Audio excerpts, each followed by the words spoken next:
Raphaël Couder, qu'en est-il dans le reste des pays européens? Est-ce qu'on sera toujours dans le bas de la fourchette?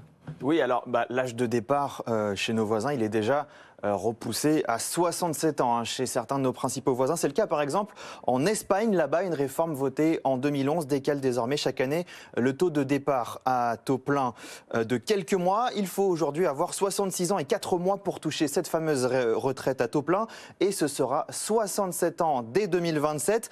À noter toutefois une subtilité en Espagne. On peut obtenir une pension complète dès 65 ans lorsqu'on a travaillé au moins 37 ans et 9 mois. C'est donc un système bien plus généreux qu'en Allemagne parce qu'outre-Rhin, l'âge de départ est aujourd'hui fixé à 65 ans et il va également passer à 67 ans en 2029. Mais en Allemagne, pour partir avec une retraite complète lorsqu'on est en dessous de cet âge légal, il faut avoir cotisé pendant 45 ans. Raphaël, il y en a qui vont encore plus loin. Oui, au Danemark, par exemple, l'âge de départ va passer à 69 ans dès 2035. Le système danois, il a une spécificité. L'âge de départ évolue en fonction de l'espérance de vie au Danemark. Résultat, ce sera même 70 ans en 2040.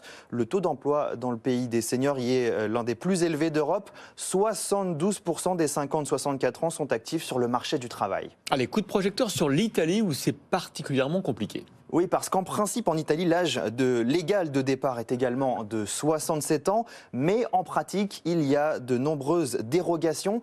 Et les dernières en date, elles ont été instaurées par la première ministre Giorgia Meloni.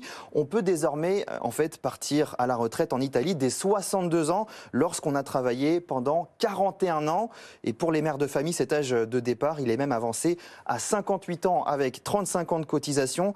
Giorgia Meloni a promis une grande réforme des retraites qui doit mettre tout cela à plat et mettre donc fin à cet âge légal de 67 ans.